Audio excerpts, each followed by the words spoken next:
Hello and welcome to this introductory episode of Mind Makes This World. My name is Nathan Smith, and today I wanted to take some time to explain this project and why I chose the name Mind Makes This World to describe it.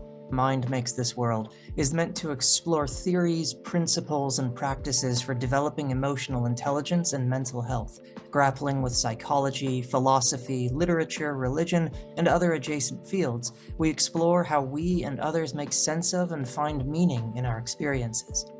However, I'd like to take this opportunity to speak a little bit more broadly about what I'd like to accomplish with this project.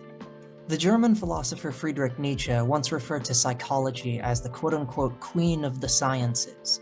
However, it's important to note here that Nietzsche was speaking in a time prior to psychology as we know it today, as a formal discipline or research field.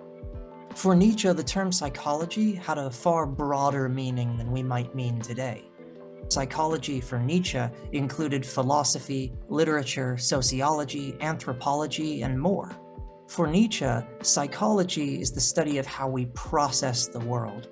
And it's in this sense that I consider myself a student of psychology. But how do we talk about human experience and the fundamental layer of ourselves that shapes those experiences? We might begin by turning to Plato's metaphor of the cave. Plato depicts Socrates in conversation with Glaucon. And now Socrates said, "Let me show in a figure how far our nature is enlightened or unenlightened. Behold, human beings living in an underground den, which has a mouth open towards the light and reaching all along the den. Here they have been from their childhood, and have their legs and necks chained, so that they cannot move and can only see before them, being prevented by the chains from turning round their heads. Above and behind them a fire is blazing at a distance, and between the fire and the prisoners there is a raised way. And you will see if you look a low wall built along the way, like the screen which marionette players have in front of them, over which they show the puppets." "I see," says Glaucon. "And do you see," Socrates said, "men passing along the wall carrying all sorts of vessels and statues and figures of animals made of wood and stone and various materials, which appear over the wall. Some of them are talking, others silent." To which Glaucon says, "You've shown me a strange image, and they are strange prisoners." "Like ourselves," Socrates replied, "and they see only their own shadows, or the shadows of one another, which the fire throws on the opposite wall of the cave." "True," Glaucon said. "How could they see anything but the shadows if they were never allowed to move their heads?" To which Socrates adds, "And of the objects which are being carried in like manner, they would only see the shadows." "Yes," Glaucon said. "And if they were able to converse with one another," Socrates said, "would they not suppose that they were naming what was actually before them?" "Very true," Glaucon agrees. "And suppose further," Socrates continues, "that the prison had an echo which came from the other side. Would they not be sure to fancy, when one of the passers-by spoke, that the voice which they heard came from the passing shadow?" "No question," Glaucon replied. "To them," Socrates said, "the truth would be literally nothing but the shadows of the images." The psychoanalyst James Grotstein, in his book Who is the Dreamer Who Dreams the Dream, expands upon this passage in order to describe how human beings process reality around them and end up conflating their perceptions of reality with reality itself.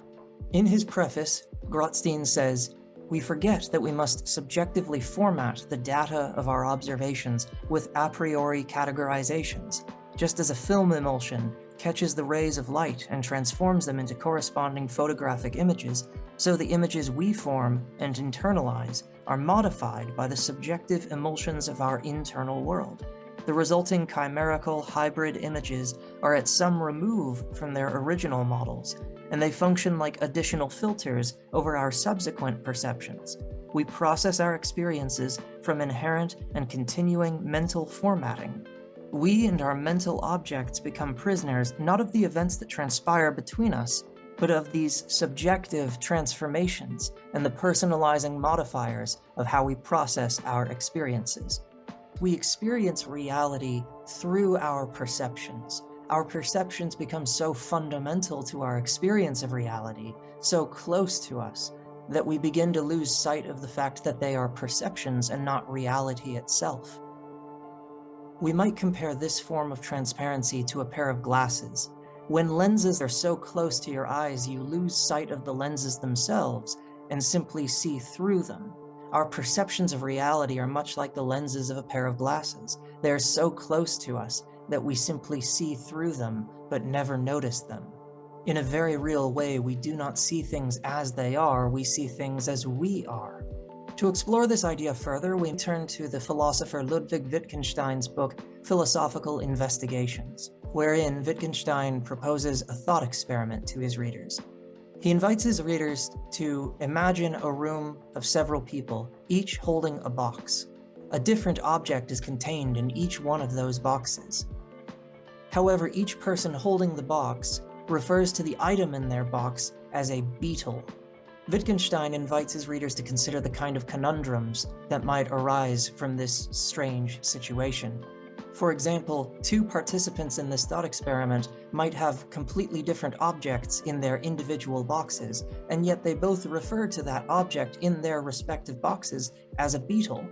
No one is lying in this situation. They're simply using a common term in order to describe the object in their box, or more broadly, what they themselves are experiencing.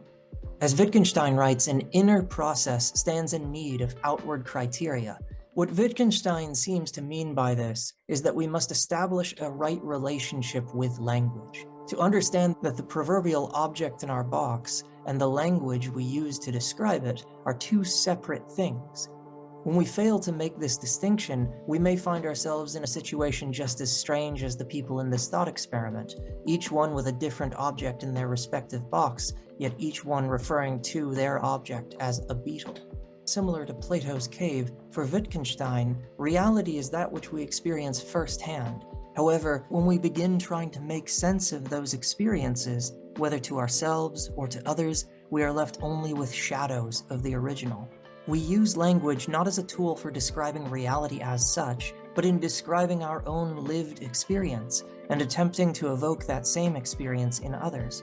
When asking people about their lives, their experiences, their ways of making sense of the world, they are not giving us dry, supposedly objective propositions about the world, though we and they themselves may mistake their words for such.